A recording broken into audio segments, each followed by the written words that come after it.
Cells rely on clathrin-mediated endocytosis as their primary gateway for internalizing receptors and nutrients. This process is driven by individual clathrin triskelia, which assemble into a polygonal lattice that continuously bends the plasma membrane inward. But there is a discrepancy in how these proteins behave. Even though the triskelia are genetically identical, they do not follow a single deterministic path to completion. Simulated structures reveal three distinct fates: persisting as flat plaques, aborting mid-invagination, or closing into vesicles. This is captured by the closure variable, phi. Successful vesicles reach a phi of 1, while aborted pits hit a mechanical plateau, preventing further invagination. Legacy models of this process were limited because they treated the clathrin coat as a static elastic shell. They assumed that properties like bending rigidity and preferred curvature were fixed material constants, present from the moment assembly began.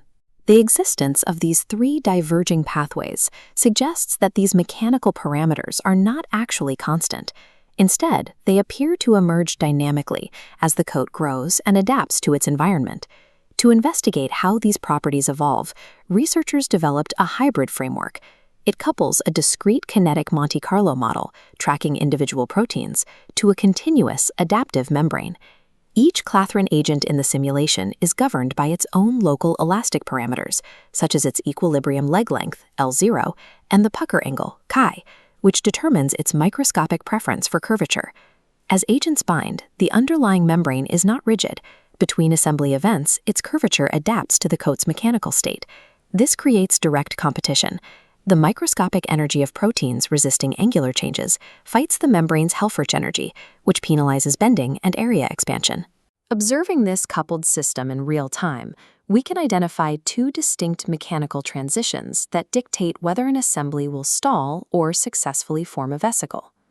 The first of these transitions depends on the degree of connectivity within the lattice. If a coat is too poorly connected to transmit stress across the assembly, it cannot generate the force required to bend the membrane, leaving it as a flat plaque. In a sparse planar coat, the assembly is compliant. It changes shape primarily through the angular reorientation of its legs, a cheap mechanical move costing only about 20 kBT. But as the lattice becomes connected and starts to curve, the mechanical rules change. A spherical cap cannot change its curvature through shear alone.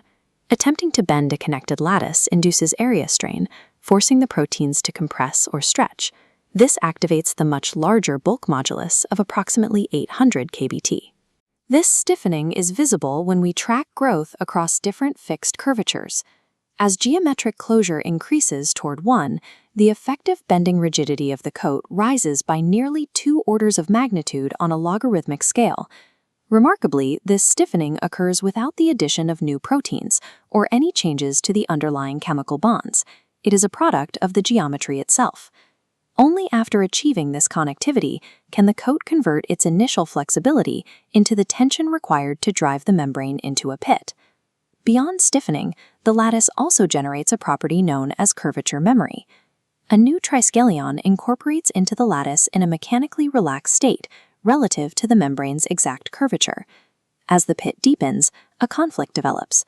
Older equatorial material retains a flatter reference geometry, while newer polar material is optimized for higher curvature. In terms of non-Euclidean elasticity, this means the clathrin coat is not a uniform shell, but an accumulated record of its own growth history. This internal conflict creates a state of pre-stress. The effective energy-minimizing curvature of the entire coat begins to shift away from its microscopic baseline as the assembly matures. Standard models fail because they lack this memory. A biological clathrin coat, however, effectively hard-codes its environmental history into its physical structure. The final fate of the vesicle is determined by how this growth history interacts with the resistance of the membrane.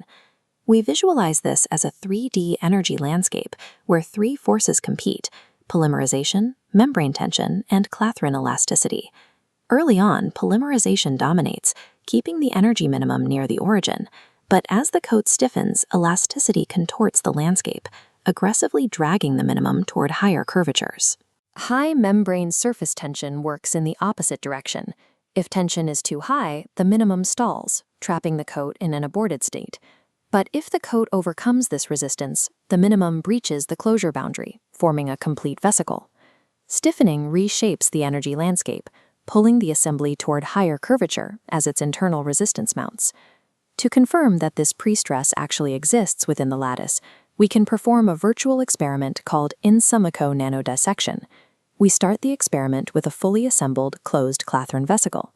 By mathematically severing the bonds along a radial line, we simulate the effect of cutting the coat with a nanoscale probe. Immediately after the cut, the remaining lattice relaxes. This relaxation causes the coat to snap toward a higher curvature. By removing the low curvature memory from early growth, the cut releases stored prestress and shifts the preferred shape. This confirms pathway variability isn't a mystery of the proteins themselves, but an emergent property of history-dependent materials navigating a changing mechanical landscape. From the microscopic pucker of a single protein to the complex topology of a budding vesicle, the life of a clathrin coat is a masterclass in adaptive engineering. If you enjoyed this video, please give a like and subscribe. And what would be really helpful would be some suggestions for future videos. Today's video was brought to you by Synestex Systems LLC, founded by Shane Persinger.